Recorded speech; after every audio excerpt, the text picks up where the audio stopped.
¿Qué tal? ¿Cómo estáis? Bueno, lo primero pediros disculpas por mi voz porque he pasado un resfriado y estoy un poco todavía entre afónica y gangosa. Entonces, lo primero pediros disculpas porque este vídeo va a ser un poco... No voy a tener una voz demasiado melodiosa. Entonces, eso es lo primero. Y lo segundo, pues bueno, comentaros que esta semana vamos a ver el tema de constantes vitales. Hace unas semanas subí el tema del sistema cardiovascular, cardiocirculatorio, lo que es la introducción al tema de constantes en sí. Así que comenzamos con el tema constantes vitales o signos vitales, ¿vale? Los podéis encontrar de las dos formas. Entonces, los signos vitales serían, aquí os he puesto cómo se llama y cómo se mide, ¿vale? Porque os podéis encontrar tanto temperatura como lo que es la abreviatura de la temperatura o de la respiración. En este caso temperatura se pone así en forma abreviada, respiración, que sería la frecuencia respiratoria, o RPM, se miden respiraciones por minuto, el pulso o la frecuencia cardíaca, que sería LPM, latidos por minuto, tensión arterial, que es TA, y se mide en milímetros de mercurio. Esto lo podéis apuntar aquí. Estos son milímetros de mercurio. Así se mide la tensión arterial. La presión venosa central, que es PVC, presión venosa central, se mide en centímetros de agua. Y la pulsioximetría o oximetría sería la saturación de oxígeno, o sea, la cantidad de oxígeno que tenemos en sangre. ¿Qué tenemos que tener en cuenta? Cuando yo os pongo el ojito aquí es porque esto lo han preguntado en los exámenes. Como norma general, en los hospitales las constantes se toman o se registran 2 veces al día, mañana y tarde, aunque, como yo os pongo aquí, si hay algún tipo de alteración se toma cada 4 horas.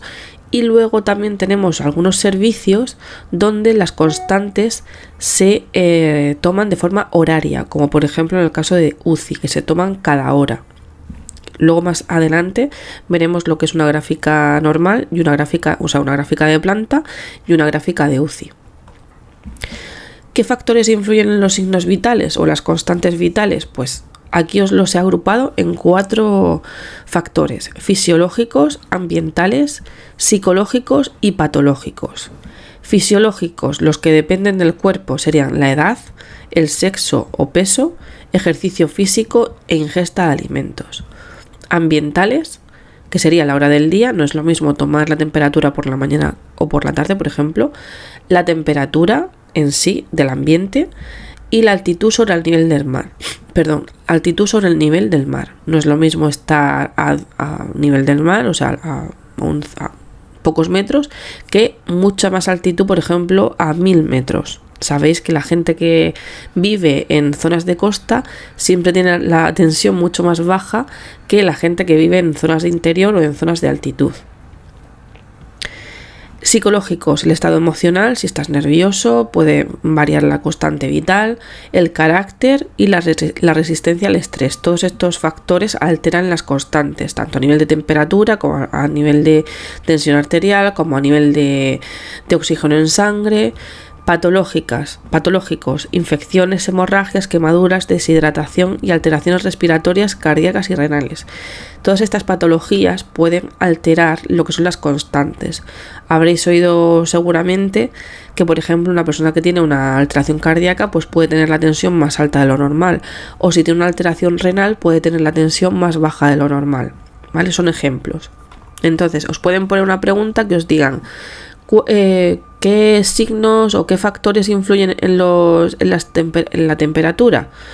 Entonces os pueden mezclar estas características y podéis vosotras saber, en función de si os piden factores fisiológicos, ambientales, psicológicos o patológicos, lo que os quieren decir. Pero bueno, más adelante veremos preguntas relacionadas con esta diapositiva.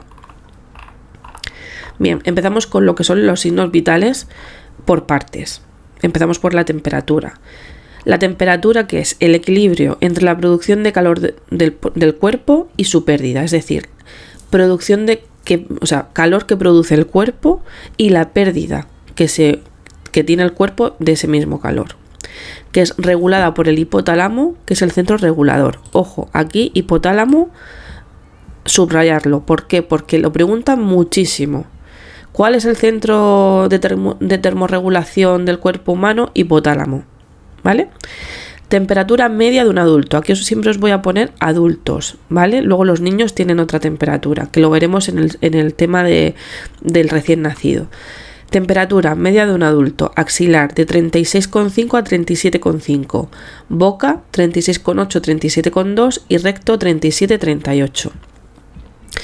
Aquí, como seguramente si os habéis presentado a exámenes anteriores, sabéis que no todas las bibliografías ofrecen las mismas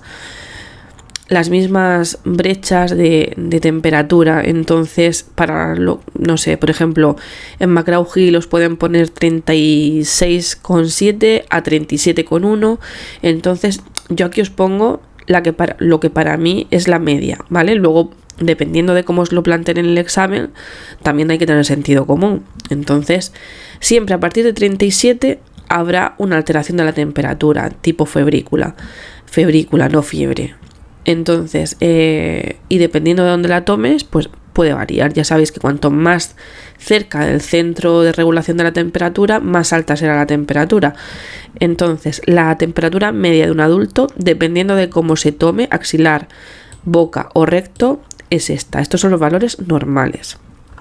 Como decíamos antes, ¿qué factores le afectan a la temperatura?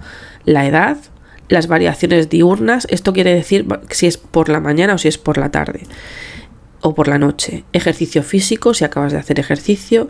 Las hormonas también pueden influir en la temperatura, es decir, por ejemplo, si estamos en una fase del ciclo, la fase folicular del ciclo o en la fase lútea del ciclo, que también lo veremos en otro tema, si estáis ovulando, hablando de forma común, tendréis la temperatura basal o la temperatura más alta que en otra fase del ciclo. Por ejemplo, cuando que acaba de llegar el periodo, la temperatura sufre una caída brusca el primer día del periodo, ¿vale?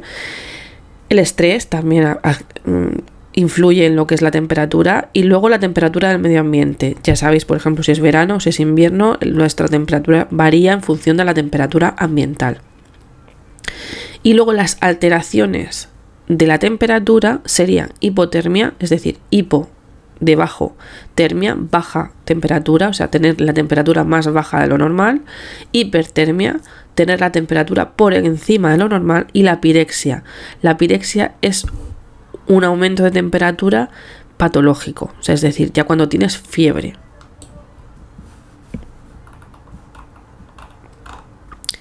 Seguimos. Temperatura corporal. La temperatura corporal tiene dos variantes, la termogénesis y la termólisis.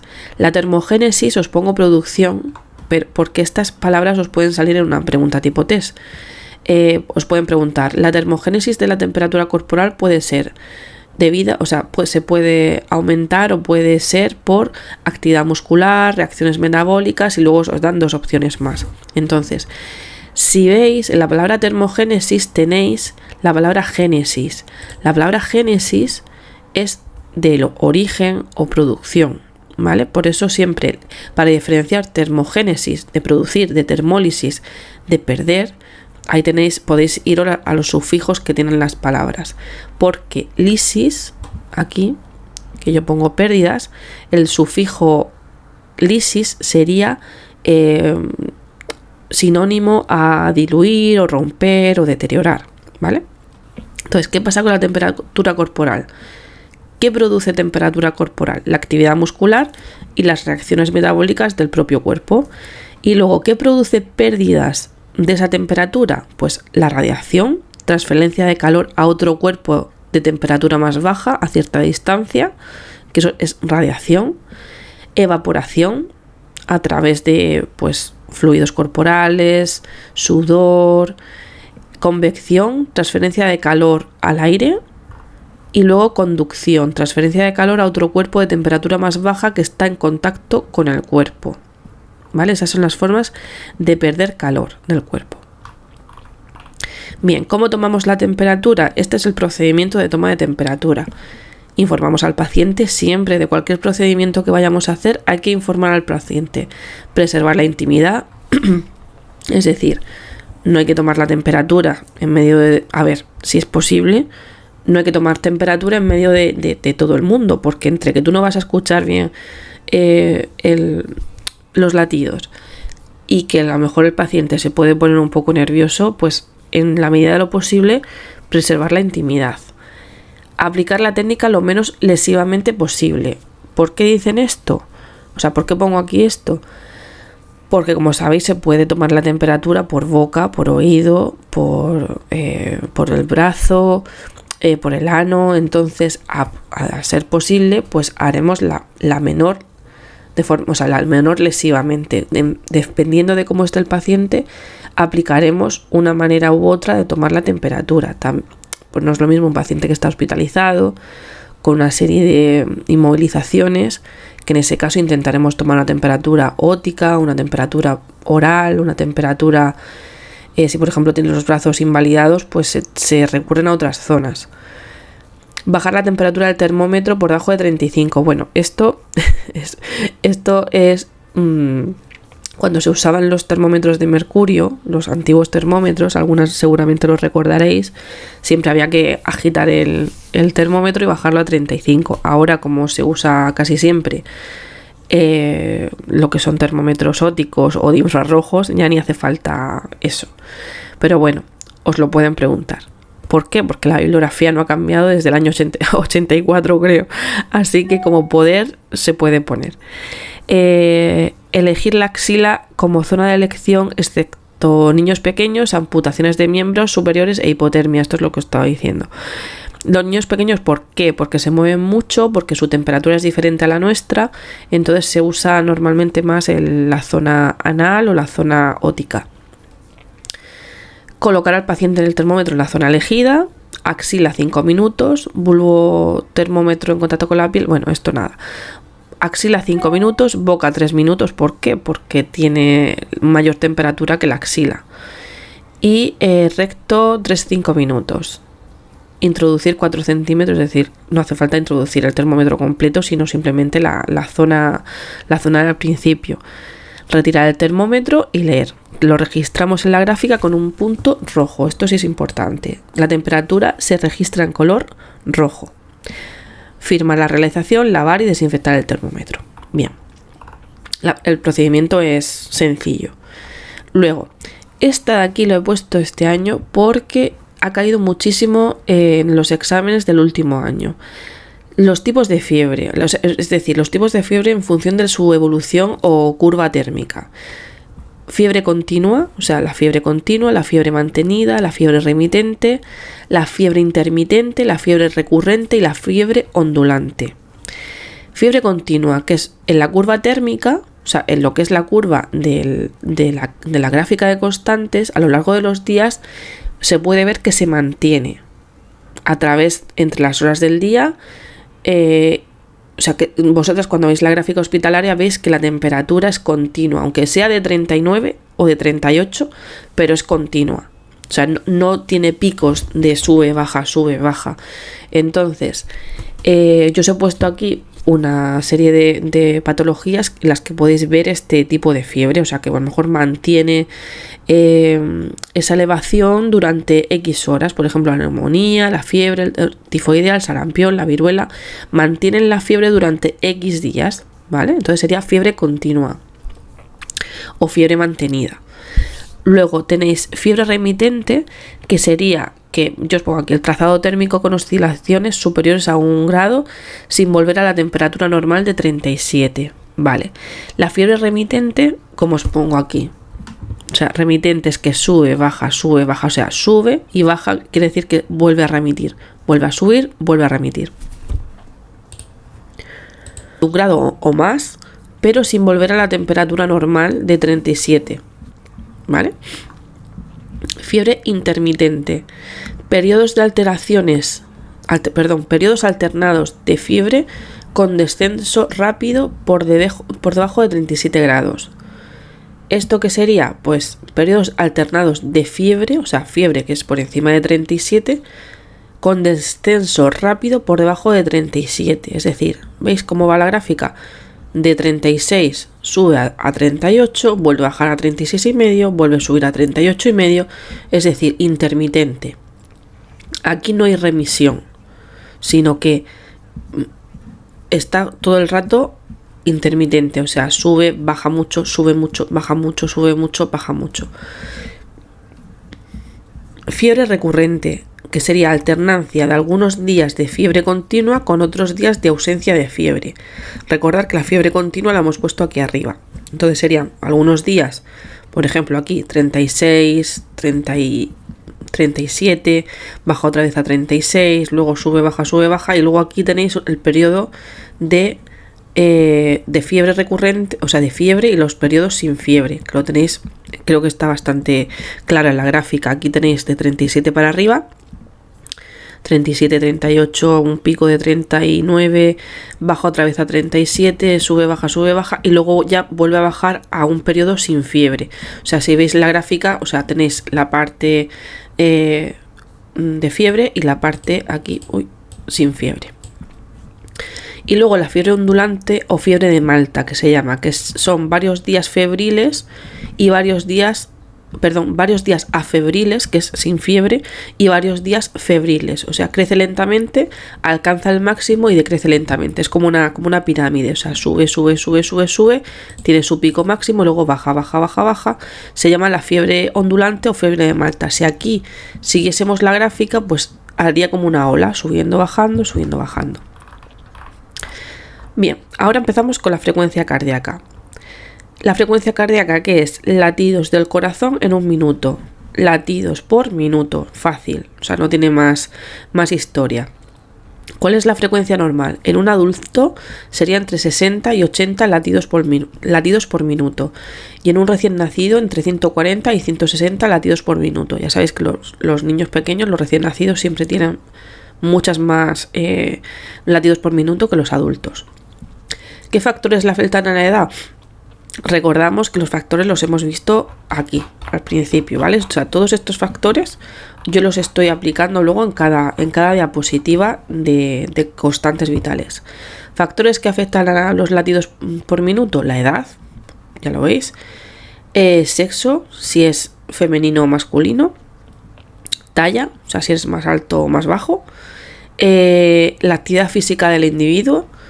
Los estados emotivos modifican la circulación sanguínea, la tensión arterial y algunos medicamentos o sustancias nocivas como las drogas. A ver, la frecuencia cardíaca, o sea, los latidos por minuto, por ejemplo, en una persona que toma medicación para lo que es por ejemplo, el corazón, puede ser que tenga una medicación para enlentecer los latidos por minuto. O, por ejemplo, si tomas algún tipo de sustancia como una droga, puede que tus latidos por minuto te den taquicardia y aumenten. Entonces, por eso os quería decir esto, porque aquí se introducen lo que son las alteraciones. Las alteraciones de la frecuencia cardíaca serían bradicardia, que es inferior a 60 latidos por minuto, pulso acelerado, que sería 80 a 100 latidos por minuto, que todavía no llega a ser taquicardia, y luego la taquicardia, que es por encima de 100 latidos por minuto. De estas alteraciones luego sacaremos patologías, que lo veremos en la parte de urgencias, que ahora mismo, pues de momento solamente quiero que os quedéis con lo que son las constantes, y las patologías ya las veremos después. Bien, ¿cuál es el procedimiento? Pues igual que la temperatura. Informamos al paciente, preservamos la intimidad, aplicamos la técnica lo menos lesiva posible. Se puede realizar la medición de pulso radial. Vale, el pulso radial, ya sabéis que es el pulso de la muñeca, ¿vale? O sea, donde tenéis el huesecillo de la muñeca, pues ese es el pulso radial. Se localiza sobre la arteria radial a nivel de la muñeca. Bueno, pues sí. Apoyar la yema de los dedos índice, corazón y anular en dicha arteria y contar el número de latidos en 30 segundos y multiplicar por 2. Lo podéis hacer con vosotras mismas. Importante, nunca ponemos el dedo pulgar para tomar el pulso, ¿Por qué? Porque el dedo pulgar tiene pulso propio. Entonces, por eso pongo aquí índice, corazón y anular en dicha arteria. Son los dedos con los que tomamos el pulso. Si solvamos alteración, repetir durante un minuto o tomar el pulso apical. ¿Cómo realizar la medición del pulso apical? Colocamos al paciente en decúbito supino, es decir, boca arriba, con el hemitórax izquierdo descubierto, o sea, con parte del pecho descubierto. Situamos el fonendo en la zona apical, o sea, en la zona de la clavícula y el quinto espacio intercostal. Es que yo soy muy específica, como veis. Y controlar el número de latidos por minuto. Esto no lo vais a hacer vosotras nunca, pero bueno, que sepáis que si veis a alguien tomar la temperatura, o sea, tomar el pulso así, también se puede hacer. Y registrar en la gráfica con el punto azul. O sea, lo más importante que tenéis que saber de aquí es que se registra en la gráfica con un punto azul, ¿vale? Porque normalmente la frecuencia cardíaca vosotras no la vais a tomar, o vosotros, que también hay algún chico por aquí por el grupo. Y que nunca utilizamos el dedo pulgar para tomar el pulso. ¿Por qué? Porque nos puede llevar a error. Vale. Frecuencia cardíaca. Recuerde valorar el ritmo del pulso, si es arrítmico o arrítmico. Bueno, esto para vosotras no es necesario, pero yo os lo he puesto por si os sale en alguna pregunta, que se puede valorar también la amplitud, si es débil o es filiforme, si es pleno o rebotante, fuerte, pleno, rebotante, tensión. Bueno, esto no hace falta, esta parte no hace falta que la tengáis vosotras. A tener en cuenta, no tomar el pulso inmediatamente, sino que dejar al paciente que esté relajado. O sea, no hay que tomar el pulso ni después de hacer ejercicio, ni después de comer, ni después de fumar, o sea, cuando ves que el paciente está agitado o acaba de hacer algún tipo de actividad. No usar el pulso bueno, esto ya lo he dicho antes, pero bueno, no usar el pulso del pulgar porque percibiría su propio pulso. Cambio de posición de decúbito supino a bipedestación incrementa la frecuencia cardíaca. Es decir, si tenemos, por ejemplo, un paciente que está acostado y le decimos que se siente o que se ponga de pie, ahí variaría lo que es la frecuencia cardíaca. Entonces hay que tomarlo o bien de pie, o bien acostado, o bien sentado. Y la fórmula del gasto cardíaco, que esto alguna me la habéis preguntado por el grupo. Recordar la fórmula del gasto cardíaco, que sería la frecuencia cardíaca por el volumen sistólico, ¿vale? Esto, si os lo preguntan, que es raro que os lo pregunten tal cual, os tienen que dar tanto la frecuencia cardíaca como el volumen sistólico, y luego os pondría A 25, C 45, que siempre os van a dar, o sea, lo que tenéis que saber es la fórmula del gasto cardíaco, porque los valores ya os lo darían en la pregunta. Bien, la frecuencia respiratoria, respiración, que es el número de respiraciones por minuto, RPM. Frecuencia normal, os lo pongo aquí igual. Bueno, aquí os lo divido un poquito más porque va variando según la edad. Adulto de 12 a 18 respiraciones por minuto. De recién nacido de 30 a 40 respiraciones por minuto. Y los niños de 20 a 25 respiraciones por minuto. Factores que afectan: ejercicio, estrés, o sea, no informar al paciente si se le va a medir la respiración para ver alteraciones. Esta creo que es la única constante, que no se informa al paciente para que el paciente no sea consciente de su propia respiración, porque a ti cuando te dicen tú normalmente respiras normal, y cuando te dicen espérate que te voy a tomar la respiración, la varías, sin quererlo, pero la varías. Entonces, las alteraciones de la respiración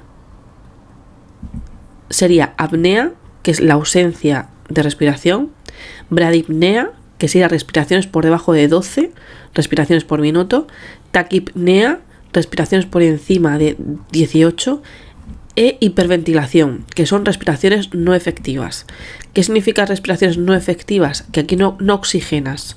De hecho, cuando hiperventilas muchísimo, normalmente te desmayas porque no oxigenas y te desmayas. Esto también está muy relacionada con bradicardia, taquicardia, ¿vale? O sea, casi siempre va a ir acompañado de bradicardia, bradipnea, taquicardia, taquipnea, o sea, con su sufijo, o sea, su sufijo en este caso, con la constante vital que acompaña, ¿vale? Pero tenéis que tener en cuenta, de momento, esto: ¿qué alteraciones son? Apnea, ausencia de respiración; bradipnea, respiraciones por debajo de 12, taquipnea, respiraciones por encima de 18. Recordar que 12 y 18 son los valores normales, por eso por debajo de 12 y por encima de 18 se considera alteración.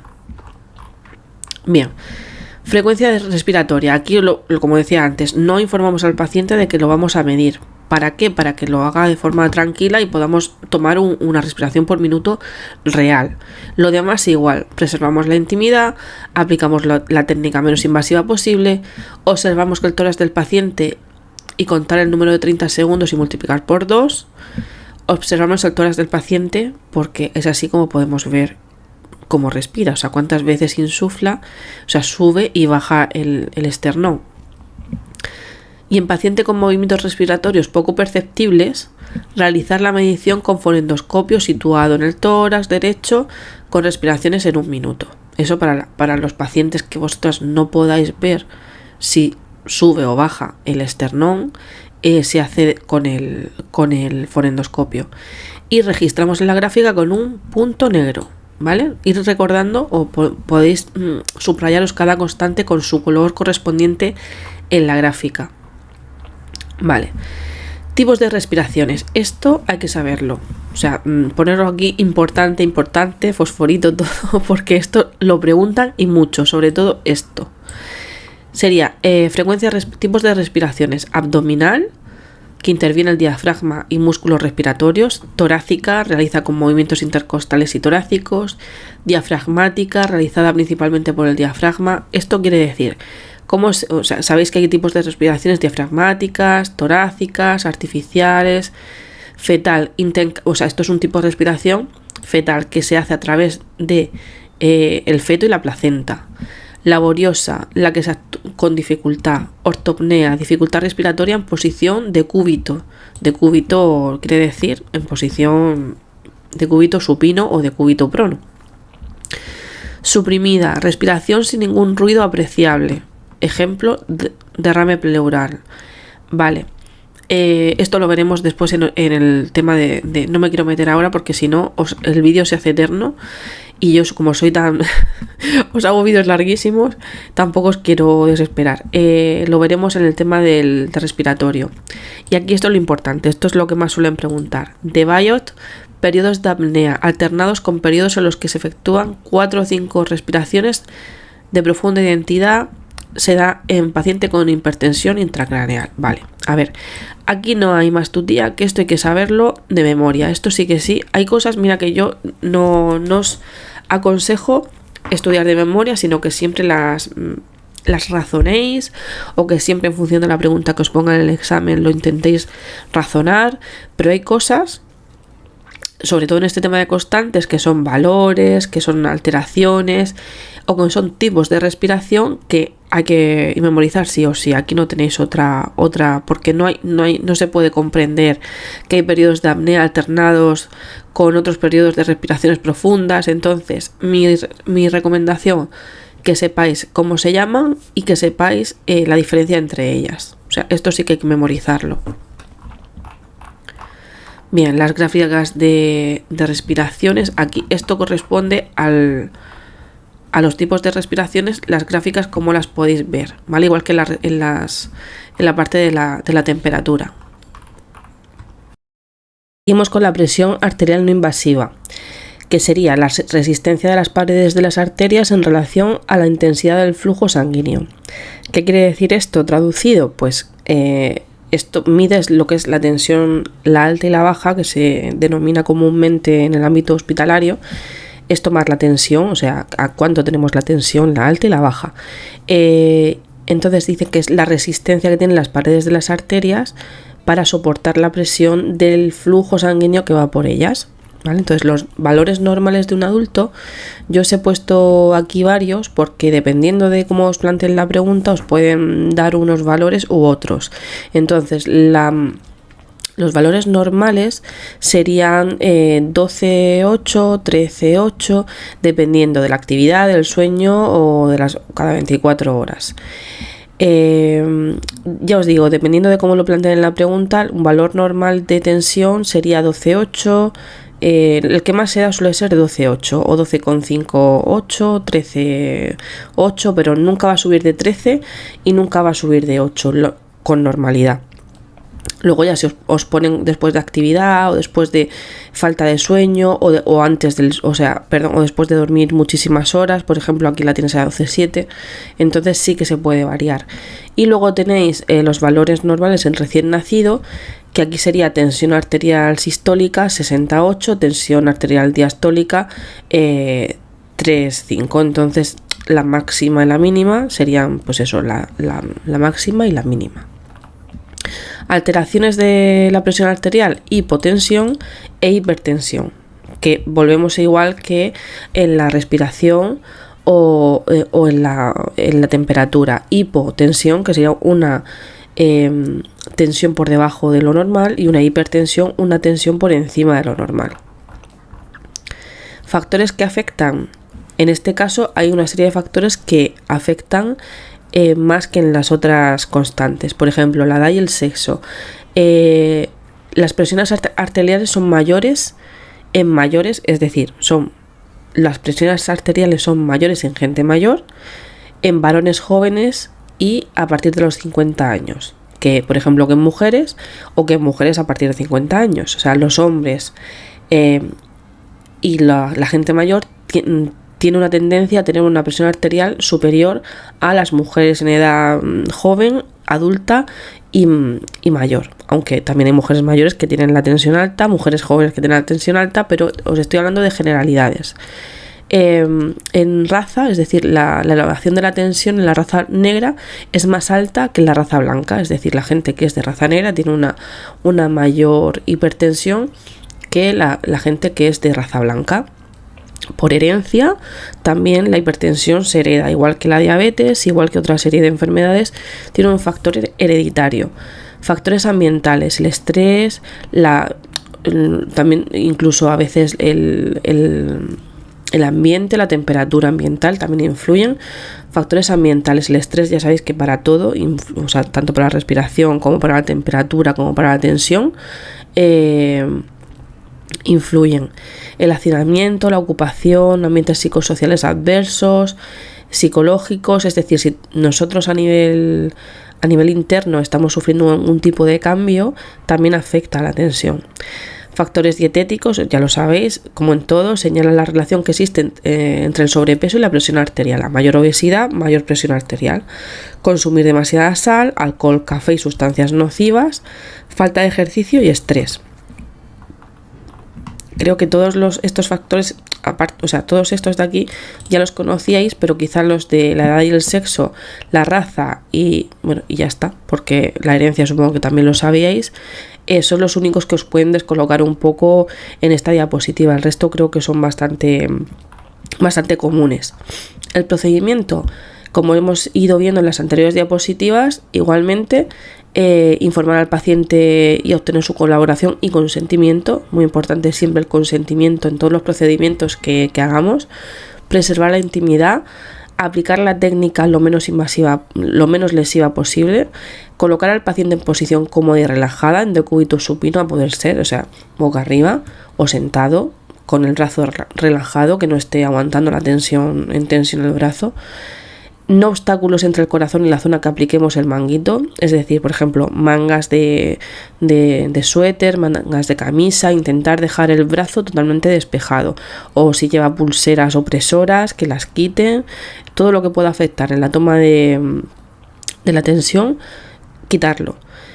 Situar el manguito del tamaño adecuado y totalmente desinflado alrededor del brazo. Esto también es muy común verlo, que a veces usan manguitos muy estrechos para gente que tiene un brazo más grueso, o manguitos muy grandes para una persona o un niño que tiene un brazo muy chiquitito. Entonces intentar, porque siempre hay de varios tamaños, acoplar el manguito al tipo de brazo que vamos a tomar la tensión, y que esté totalmente desinflado. También es importante porque si no, luego la presión no la vamos a medir igual. Entonces, para eso lo que hacemos es comprobarlo antes de ponerlo, tocarlo, aplanarlo y quitar todo el aire que pueda haber. Esto siempre os estoy hablando de una toma de constantes o una toma de tensión arterial manual. también ahora mismo hay otros sistemas de tomar la tensión de forma automática en el hospital o en centros de salud que directamente la tomas sola, que es un tensiómetro automático. Aún así, yo siempre os recomendaría que el manguito lo aplanéis por si ha quedado algo de aire, que se quite. Localizar el pulso braquial con las yemas de los dedos y colocar la campana en el fonendo ahí. Entonces, como os decía, esto es cómo tomar la tensión de forma manual. Cerrar la válvula e insuflar el manguito hasta que desaparezca el pulso radial. Cerrar la válvula se refiere a la válvula del esfigmomanómetro, o sea, lo que es la pera que se usa para inflar el manguito. Se cierra la válvula del todo y entonces se empieza a inflar el manguito. Y después se va abriendo lentamente la válvula poco a poco, dejando salir el aire lentamente. De esto, si tenéis cualquier duda, me lo decís, yo os pongo un vídeo de cómo se toma la tensión de forma manual. Y luego, dentro de lo que es la toma de tensión arterial, se distinguen las 5 fases de Korotkov, que sería, esto es lo que comúnmente decimos que se oye el primer sonido, que es la presión arterial alta, la máxima y la mínima, la alta y la baja. La primera fase, que es un primer latido que oímos, corresponde a la presión arterial alta. Entonces, si nos marca, por ejemplo, 160, pues nos quedamos con el dato en la cabeza y son, pues por ejemplo, 16. Luego vamos soltando poco a poco como hemos dicho aquí, la válvula, la vamos dejando salir el aire poquito a poco, entonces iremos oyendo los siguientes ruidos. El ruido suave, luego, o sea, un ruido suave que va desapareciendo y luego se empiezan a oír los latidos. Y cuando ya se llega al final desaparecen los latidos o ruidos y entonces se corresponde con el último latido que oigas o el último ruido, se corresponde a la mínima. Y después desinflamos el manguito completamente, lo retiramos, lo guardamos y anotamos en la gráfica hospitalaria lo que nos ha dado: 16,9, 15,8, 10,7, lo vamos apuntando en la gráfica. Aquí os he puesto que hay que tener en cuenta que, por ejemplo, en el caso de no poder tomar la presión en el miembro superior y lo hacemos en el miembro inferior, los valores varían. Está más elevado en el miembro superior que en el inferior, por su cercanía al corazón. Entonces hay que tener esta serie de pautas en cuenta para que si alguna vez tenéis que hacerlo o alguna vez os sale en el examen, si por ejemplo os dicen ¿cuánto varía la tensión arterial si se toma en miembro superior? Pues entre 10 y 40, lo que hemos dicho antes, milímetros de mercurio más elevado que en miembros superiores. Y luego esto pues es un manguito de presión, tiene que ocupar 2/3 de la longitud del brazo. Con un manguito donde el tamaño no sea el apropiado podemos tener valores erróneos. Todo esto ya os lo he dicho antes. Pasamos a la presión venosa central. Venosa central, bueno, de aquí la presión venosa central solamente tenéis que saber la definición, los valores normales y el objetivo, que es muy fácil.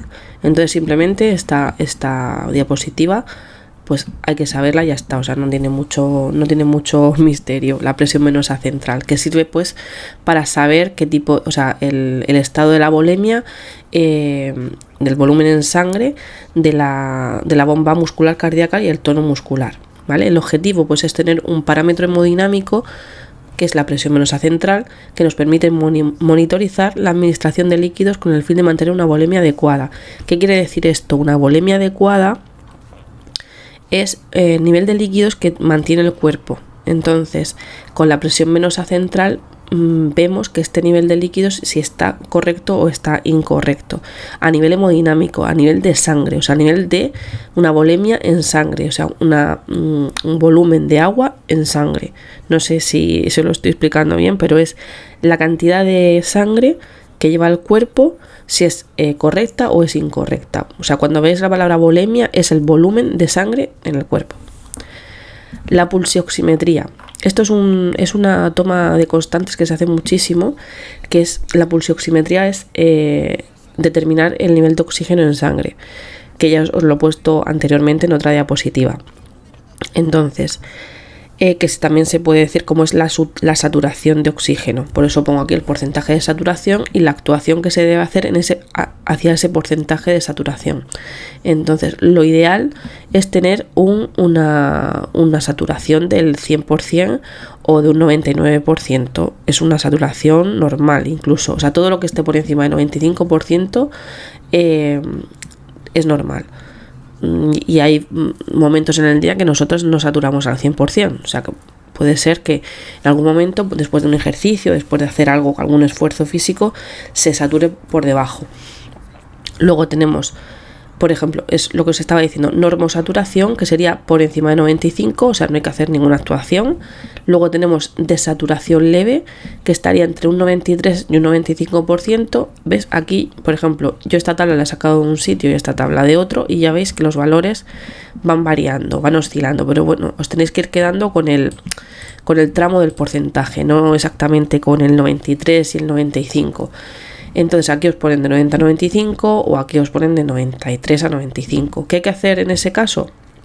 Tratamiento inmediato, monitorización de la respuesta del mismo y, según está, valorar la derivación al hospital. Los pacientes con enfermedad respiratoria crónica toleran bien las saturaciones en torno a esos valores. Es decir, nosotros nos podemos encontrar un paciente con una patología respiratoria que esté saturando en el momento que nosotras le tomemos la constante al 93 o al 95, y no haría falta enviarlo al hospital. ¿Por qué? Porque son pacientes con una patología crónica, una patología que ya la tiene instaurada, entonces su vida está adaptada a ese nivel de oxígeno, pero enseguida, a lo mejor aplicándole un poco de oxígeno en el centro de salud o en el momento de la toma, se restaura y sigue con normalidad.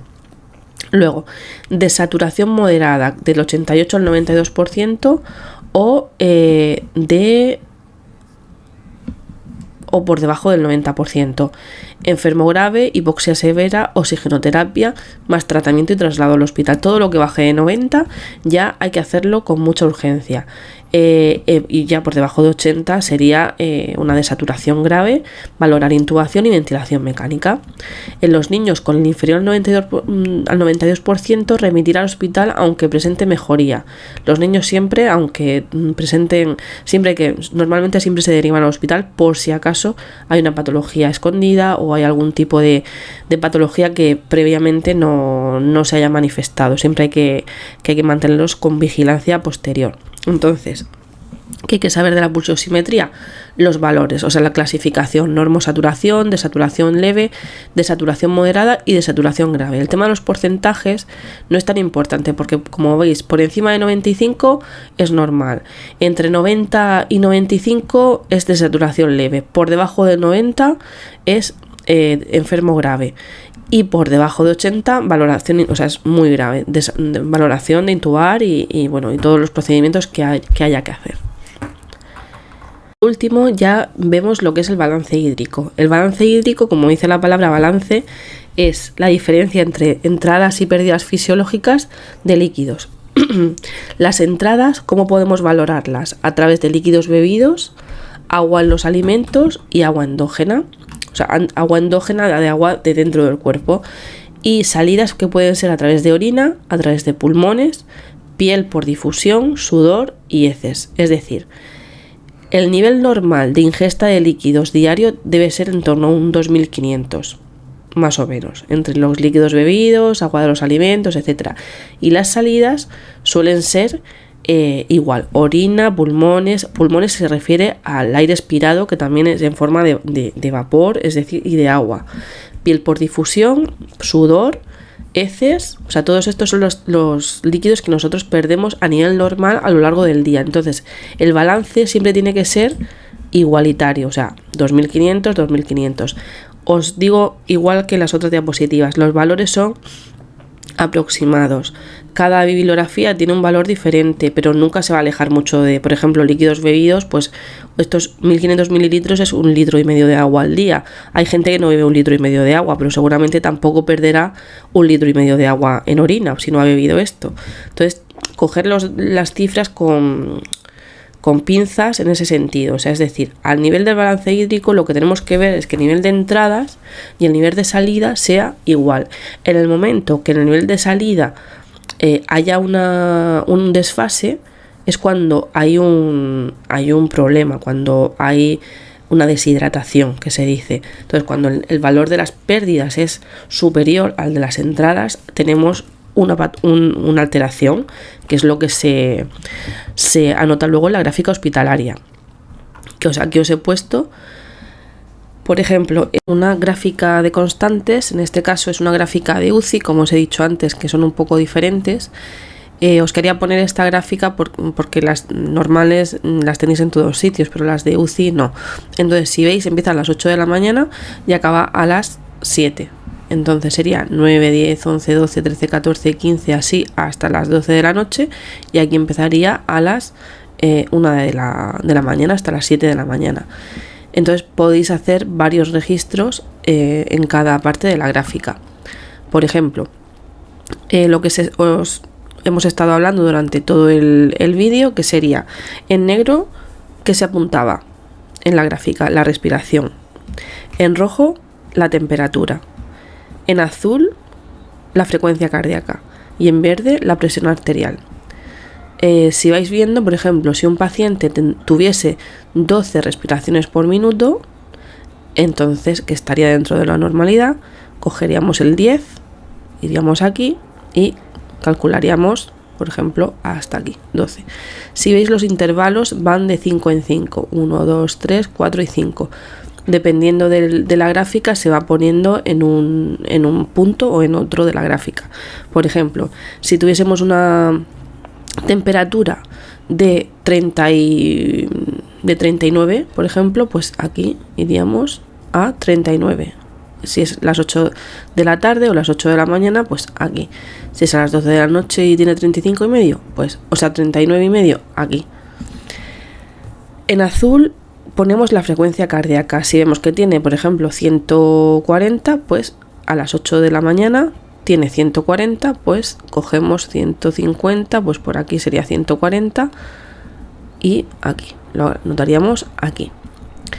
Y luego tenemos lo que es la presión arterial, que sería en verde. Si por ejemplo tomamos la tensión y la tiene 16,25, por ejemplo, que es una barbaridad, pero bueno, 16,25, ya que es de UCI, lo pondríamos así. 16, pondríamos un puntito en la mínima, 16 por aquí, y un puntito en la máxima, 25, y se uniría con una flecha de la máxima a la mínima. Aquí tenéis una serie de parámetros que hemos ido explicando durante lo que es el vídeo, pero como es de UCI, sí que se recoge, por ejemplo, presión venosa central, presión periférica, saturación de oxígeno, aspiraciones bronquiales, si lleva drenajes, si hace vómito con sangrado o no, si hace heces, que es una forma también de pérdida de agua, sangrado, sudor y uresis acumulada. Entonces, esta parte de aquí sería la parte del balance hídrico y haríamos un total de pérdidas y de ingestas, si es que las tiene. A ver, aquí tenéis una hoja aparte que en algunos servicios se hace de balance hídrico, por ejemplo, con la hora, oral y sueros, es decir, lo que toma por vía oral, lo que se le pone por suero, mediante transfusión y parenteral, plasma y otros, plasma es sangre y otros. Esto es la ingesta, y luego en la eliminación se registraría vómitos, que a veces es un poco incontable porque tú no puedes más o menos calcular la cantidad de vómito, orina, que sí es medible, evacuaciones, heces, drenajes, aspiraciones y ya la firma del personal. Entonces aquí tenéis total de ingestiones y total de eliminaciones y os tiene que salir el total de las 24 horas, que luego se pasaría a la gráfica hospitalaria.